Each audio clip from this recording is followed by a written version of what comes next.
quick video. As normal, a bit haphazardly put together. Train of thought doesn't really stay there. I lose track of what I'm going to say, but I hope you take something away from it. I hope it helps in some way, and I do thank you for watching. Go ahead and watch the video. Well, I have never been so flabbergasted and shook in my whole life.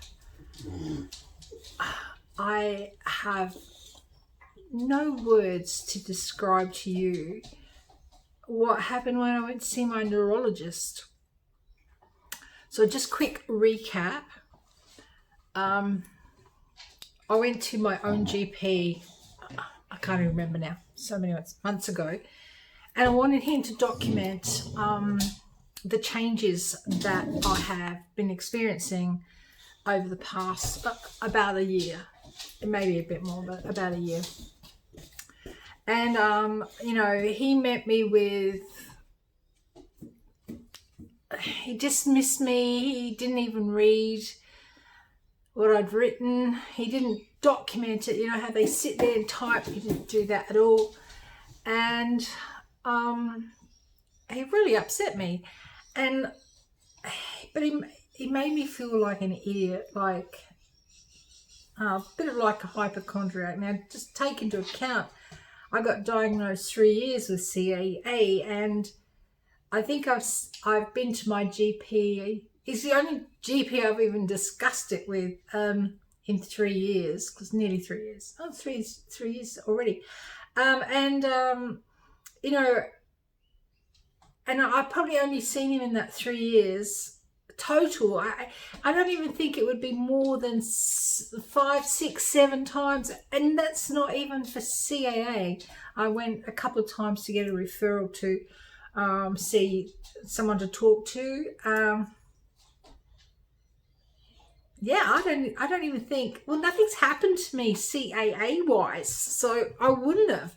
So why I have no idea. Anyway,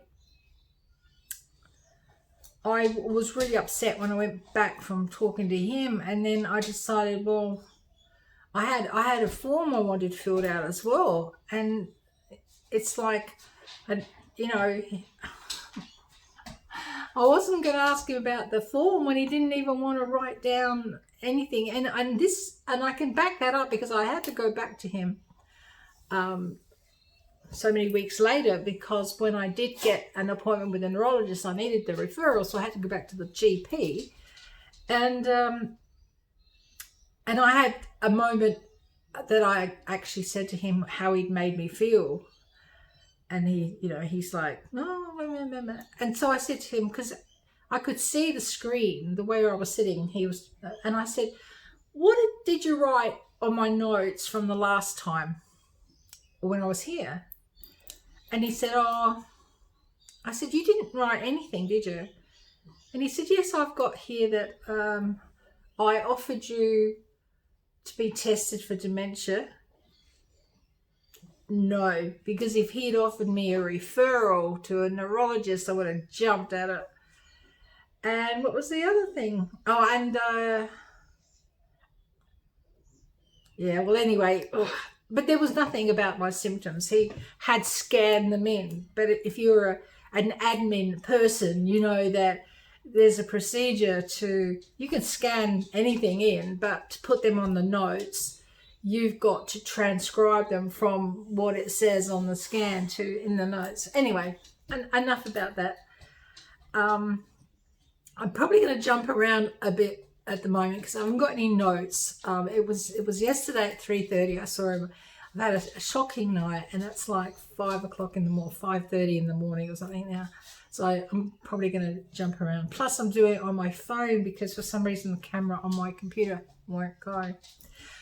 After seeing the GP, I wrote to the neurologist. I told him what happened. I told him I had a list of things that had been happening to me, and I need this form filled out. And you know, if you could do the form, can you get me an appointment? And yada yada, which they did.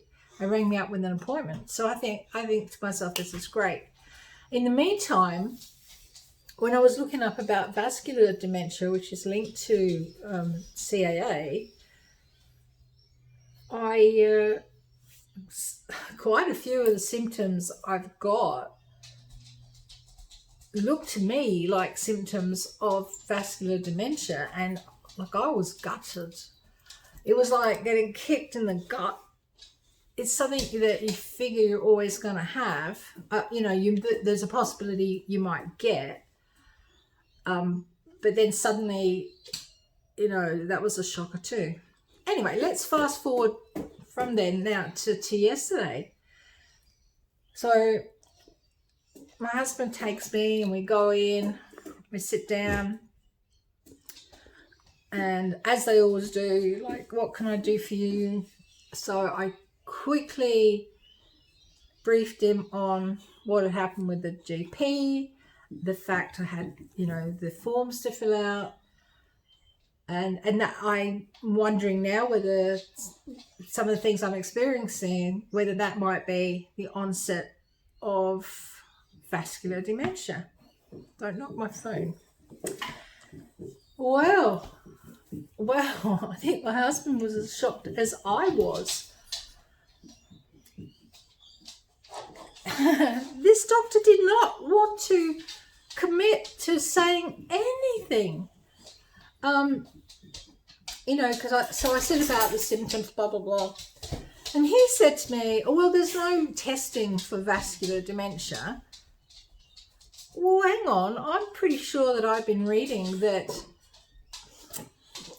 vascular dementia is only, I forget the word, that identified by your neurologist.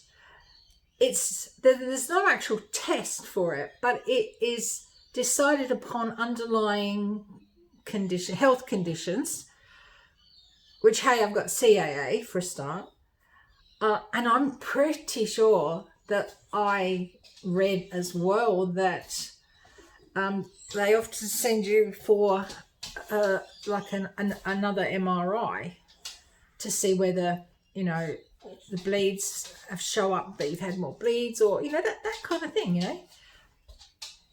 but he said, oh, no, there's no test you can do for vascular dementia, and so I was shook. I was like, I looked at my husband like, what? And he said, I'm trying to think now some of the other little things he said. So then I asked him as well, just a couple of other questions, because I thought, this guy, I'm not going to get an answer from him.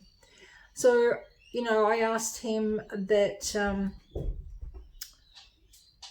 let me just pause this and I'll just have a little think.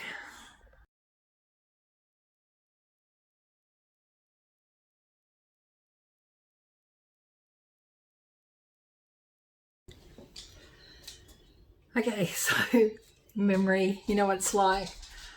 Okay, so I want to also point out that this neurologist, when I got diagnosed 2020,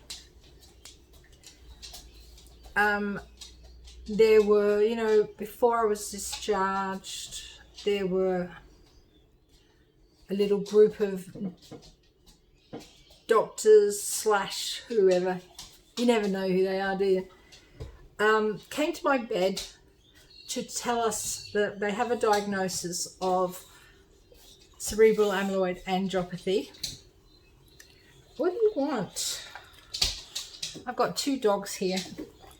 It's too early. They don't know what I'm doing up. They said that it will be a hard road. They said it's called the ugly disease for obvious reasons. Get down. And that, hang on, I've got to put this dog out. Okay, back. Sorry about that. Yeah, they called it, so I've got CAA, it's called the ugly disease for obvious reasons. Vascular dementia is linked to CAA, can't remember the exact words about the vascular dementia, but that the chances are very high of getting that. And we got the impression, and maybe they said it in words, it's 3 years, I can't remember, that basically if you don't die from CAA, you will probably die from the vascular dementia, you know, one or the other. And there was probably a few other bits they said as well. So, and he was one of those guys, you know, but he's suddenly very non-committal. Like it's like, I don't want to get sued. I don't want to say anything and you're going to sue me. You know, I mean, that's crazy. I didn't get one question answered. I've just jotted down a couple of things. I haven't got all day to sort of sit and go through it. But so in the course of the conversation, because now I feel like he thinks I'm just a whinger. If you're an Aussie, you know what a whinger is. Like someone just complains all the time. So I want to ask him some questions without sounding like I'm whinging. So I managed to put into words, like, so what happens then if these symptoms do progress and it very much does look like I've got dementia? Because he said, I don't diagnose them. I don't diagnose that. Yeah, I read up. I've done all the homework that you guys have done. You know, so, well, and I'm like, well, then if a neurologist won't do it, who do you go to get diagnosed? Oh, you go to, now he's just told me you can't diagnose it. So let's remember that. He's just told me, oh no, like you know. Now he tells me I've got to go to a geriatrist or like, I have never heard of this. So this is a doctor, I guess, who specializes in the upper age bracket. I have never heard it. Never. No one ever. And I'm surrounded by oldies, you know, because I'm an oldie now. So you just tell me you can't, but now I've got to go if I want to get tested. No, I don't want to get tested. I don't want to know I got it. But if I've got it, I should know I've got it. If you get my drift, you know, this, you know, I'm a control freak. I can't control what is happening to me. I've lost total control with everything to do with this, but I can control things I put in place or plan. Not plan like, you can't plan shit, but you know, there's things like I'm saving money for my funeral. I've put my, you know, funeral songs. I've done that stuff so my family won't have to. But anyway, so now, just to stay on this, my husband and I, with the backup of my husband, have decided we're not going to go search out a geriatrist. Right now, I don't want to know. I'm not going to go chasing to find out. The time will come down the track. But I mean, what was the other question? So again, you know, there's talking in between that. And then, and now he's getting me confused. So then I'm thinking, have I got all this wrong? Have I really not got it? Did I get it so wrong that I've just spent 3 years losing myself mentally because I'm going to die? So I say to him, okay, so I will die from either, you know, CAA, you know, the brain hemorrhages, whatever, or vascular dementia. Just to package it, you know. And he says, I can't predict what you will die from. You could get hit by a car. It's like, how much more non-committal can you be? This is not an old guy. I reckon he's probably I don't think he would be over 40. And then here's a good one for you. And this one I see all the time in forums. Should you or should you not take fish oil tablets? Now, I can remember one of the things when I got diagnosed was not to take fish oil tablets because they're a blood thinner. And I can't prove it. I can't really take a bet on it. But I almost think it was him that told me not to take blood thinners. Sorry, don't take blood thinners, but don't take fish oil tablets. Because they'd said don't take blood thinners, and then we had asked about the fish oil tablets. Because back then we were taking fish oil tablets. And this is what he says. He says, what did he say? There are conflicting thoughts on taking fish oil tablets. Yeah, and that was it. That was it. I just, I want to tell you some of the symptoms I've got that especially stood out to me re vascular dementia. With vascular dementia, you develop, I forget how they put it, an awkward gait, which is a walk. And I cannot walk straight. I can't walk in a straight line. I walk like this, and I have to hold my husband's hand all the time. And then just because I can't go any further, and then it comes back. And it kind of really stood out. I mean, is that an awkward gait? Is that what you call it? But it kind of, and then what was the other, there was a few other things, like obviously not being able to add up sums of money or add up. I was quick at that, and in my head, not just two numbers, I could do, 5 or 6 numbers and add them up. And that specifically was on the list I saw. But I'm not going to go down, because I think I told you in the last one some of the problems I was having. But I've been waiting so long to get this, and then he wouldn't even fill my forms out. He wouldn't fill my forms out. And I'll tell you what the form was.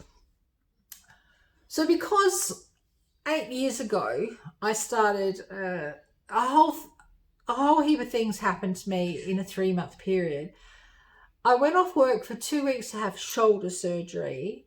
10 days later, I had a retina tear, which had to be repaired.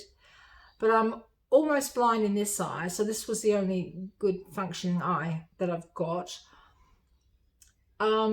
Because of that, because of having the eye operated on, I lost vision in my eye for, I can't quite remember, but I think it was a week. And then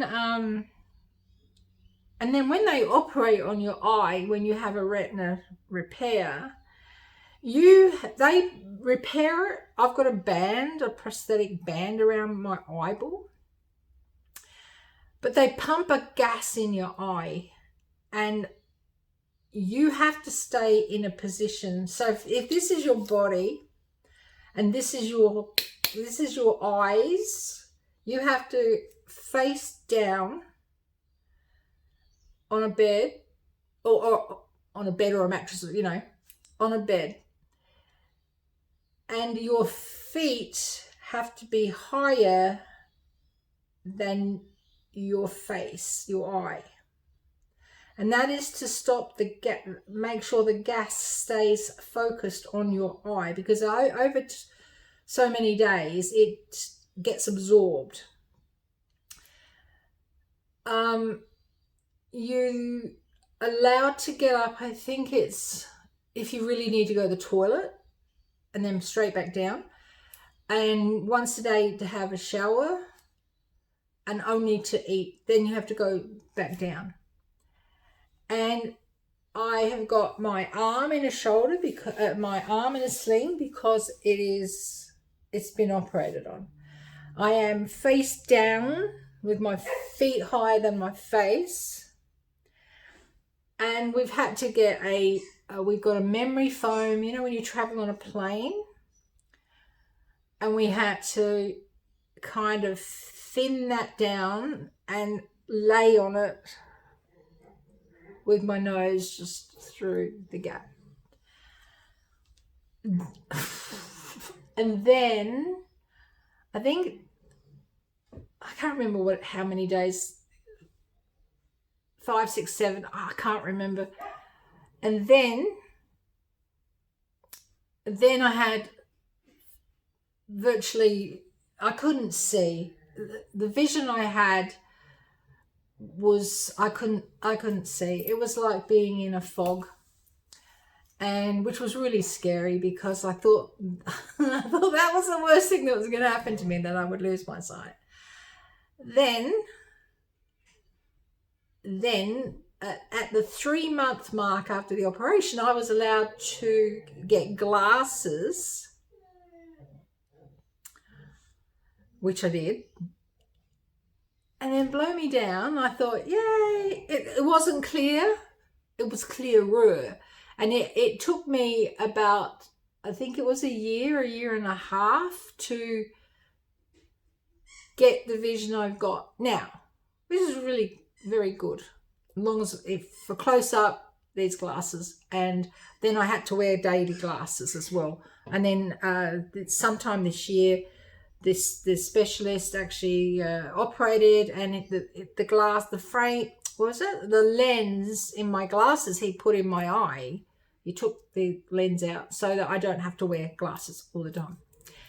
And then that was a 3-month mark after that operation. And then I started having the symptoms. So TIA lookalikes, look like TIAs. But they are the symptoms I have now, of which they have diagnosed that I've got CAA. So that's why I say, and now that's been 9 years. So that's why I freak out a bit, because we were told the lifespan, which I wish I'd never bloody asked, was 10 years, give or take 2 years. So, 8 to 12 years. And I'm in 9 years. So I actually said to him, and I even told him, I reminded him in the letter that I sent to him, and I said, do you remember I told you that, 9 years, 8 years, I think I said 8 years, I was I told him the doctor's name, and I was having these symptoms then. And he was like, he looked surprised, right? Because my specialist then was a very well-known specialist. Don't you just hate it when you don't know where to look? And I said, so do you think that was the start of CAA? Well, how can I predict that? He said. Nothing. I come away with nothing. Let me just pause this, give my phone a break. So I came away from there disheartened. And I actually said to my husband, I'll tell you what, when he was talking to me and I was asking those questions, I've got my phone on the thingy. I don't know where to look there. I had said to my husband that I came away and I felt like the kid that had cried wolf. Because I said to my husband, if you didn't know me, say you were a carer and you bought me and you didn't know me and you weren't there, I don't even think you would believe that I even had CAA. And I was really upset. And my husband said, listen, I was there with you. I heard it. I heard everything. It's fine. I know you got it.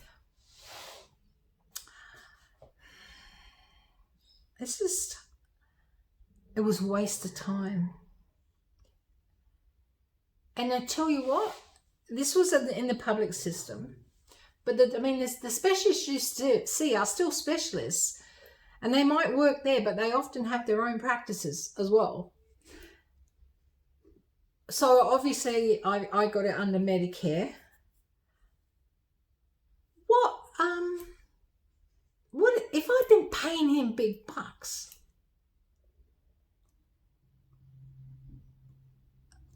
What a waste of money. If for anyone that's got him.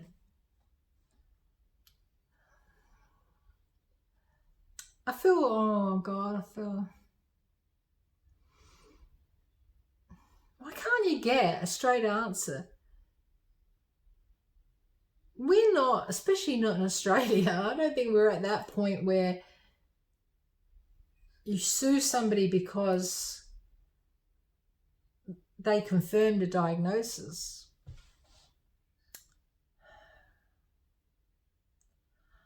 I feel for you guys. Are you having this problem? Are you? Oh gosh, I was under a misinterpretation. I tell you what, I'm on some forums and on Facebook, and there's so much conflicting information that I see people having. And I see people that are paying big bucks to go and see like a private specialist. And I did ask one person once, what did they tell you? What did they tell you when they diagnosed you? And that person told me. And I really thought to myself, I read all of that on the internet. You know, I read all that. And people are paying big bucks to basically just be told that. So I feel now, realistically, my husband and I, I've got a GP that doesn't give a shit about me. Doesn't know anything about CA. Didn't even bother to think, hey, do you know, this might be something interesting that I could at least brush up on. You know, get familiar with. I'm not asking you to do anything. You're not going to save my life by knowing this. It would just be nice for you to, you know what, to say, I understand. You know, I can, and in their own head go, well, you know, this could be a progression of CAA. Because when I said as well, because I tumble a lot. And that was number one on the list I gave my doctor. So he said, well, have you thought of having your eyes tested? Now, I rocked up there. I don't wear glasses anymore. I'm only doing this now because if I'm on the computer, which the camera pooped itself on the computer, so that's why I'm on my phone.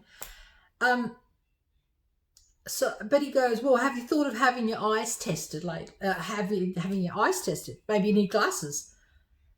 And I said, I had them tested in January. I have a lens in my eye, so I'm wearing glasses. You know, but he would have gone through that, you know, and I wish he had. We could have discussed it. But you know, he picked up, because I had A4s because I had it written big so I could read it without my glasses. And he's like, well, what do you think? What did he say? He was shaking this paper at me. He's like, well, what do you want me to do? Like, you know, well, I would like you to have read it. But here we are now. So I've got a GP that don't give a hoot. Doesn't know anything anyway. And now I'm allotted to a specialist neurologist. The only thing going for him was he was 3/4 of an hour early with my appointment. How does that help anybody? How does that help anybody? I mean, what about saying, well, usually with CAA, we find that, you know, there's a historic time frame of 10 years, give or take 2 years. But, you know, we've had people that have had CAA and they've lived for 108 years. Or, I mean, what is wrong with that? What is wrong with that?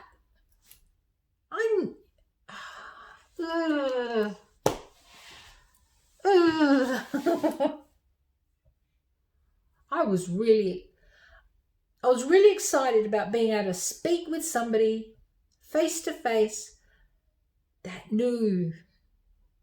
And I'm not suffering like so many of you people are on the Facebook pages. Oh, my heart breaks for some of us folk on there. I applaud the pluses that you go through.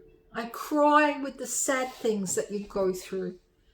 I feel for the indecision or the fear when something happens to us, and then you guys ask, you know, like, what was one the other day? I'm having trouble with my bowels. Can it be CAA related? Isn't that so sad? So do we all feel we can't ask our doctors? Because really a Facebook page is not. It's more for support. You know, it's not for, here's my MRI. What do you think this says? I think you should be asking and only waiting for your doctor to diagnose what your MRI says. But is that what we're now reduced to? Are we now reduced to the fact we don't have anyone? Some of you guys, I know, by the sound of it, have amazing neurologists, GPs. You are so lucky. You are so blessed. But, you know, the rest of us, and you know something, I could go private. The only thing is this, the insurance I've got, I mean, you can go private all the time if you want to pay the fee to see the neurologist. But, you know, I thought that a neurologist would be, because it's not like they're not doing some invasive heart surgery or some, there's nothing to guess. I mean, there's nothing they can do. And I get it that there's nothing they can do. But what about treating the patients? They want to know. What did he think, I was going to lose control and wreck the office? I don't. Look, that's all I'm going to say for now. I just wanted to keep you updated. I just want to tell you how flabbergasted I was. I want to tell you that if you've got a neurologist like I have, I'm so sorry. I'm so sorry for you, for all of us.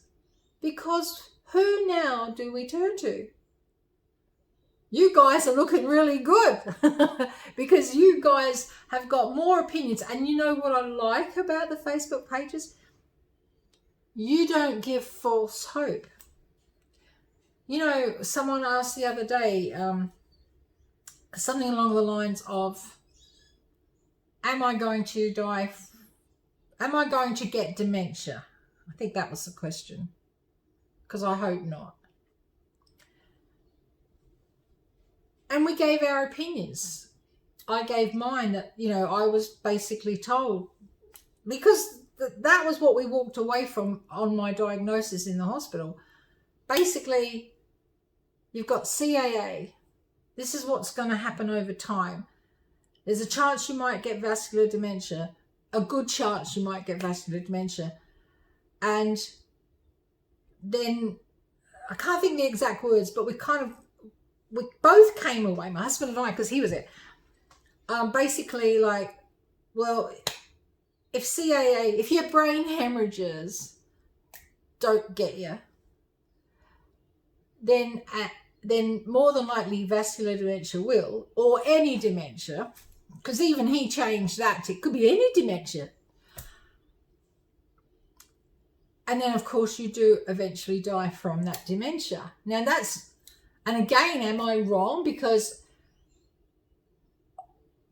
I'm pretty sure I read that, even that when you do get a dementia, over time, like you won't live if you're, and again, it depends. If you get dementia at 80, your lifespan is living with dementia is going to be shorter because you're older.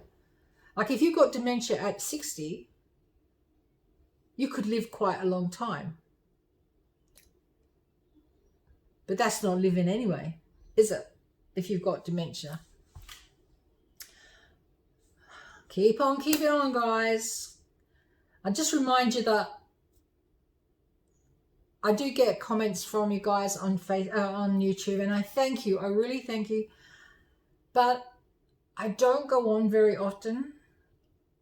I'm not even somebody, and nothing really happens that I could come in and give you weekly updates. And I think I prefer to put something up when something's happened, and as I say, nothing really happens. I'm very lucky. I'm very blessed there.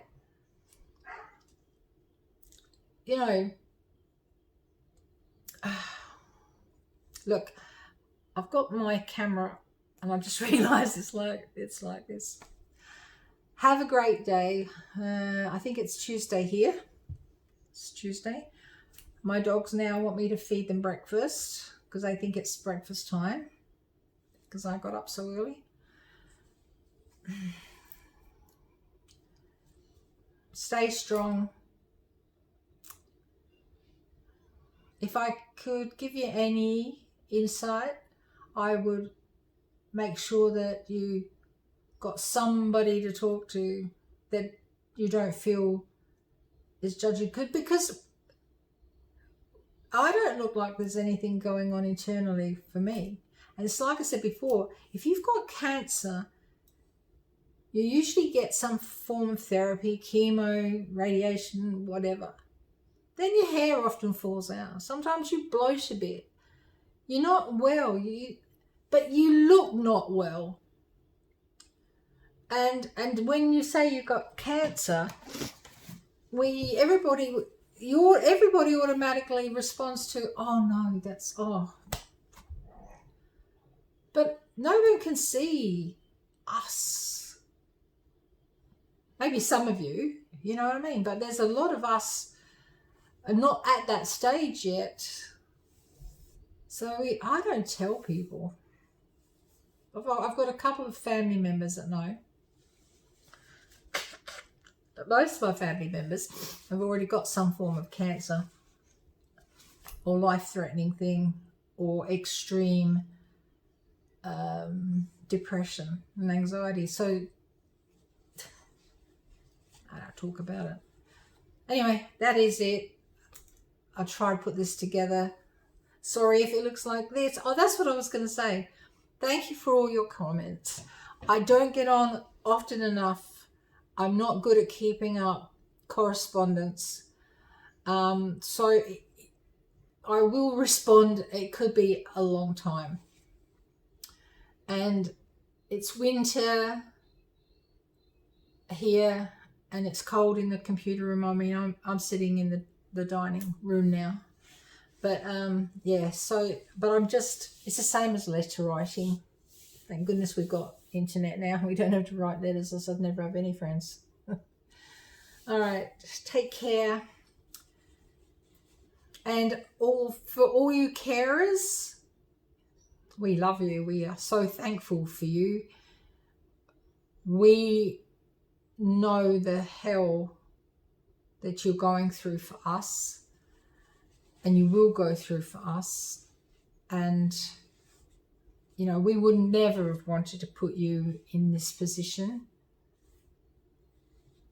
But I just want to thank you on behalf, because I think we get a bit self-centered somewhat, because it is all about us. In our minds, when you've got something wrong with you, it's easy for it to become all about us, you know. So if we don't say it enough, if we're grumpy, our personalities change. We are so sorry. We would never have chosen this for you. But we all give thanks to our carers. Okay, guys, stay safe.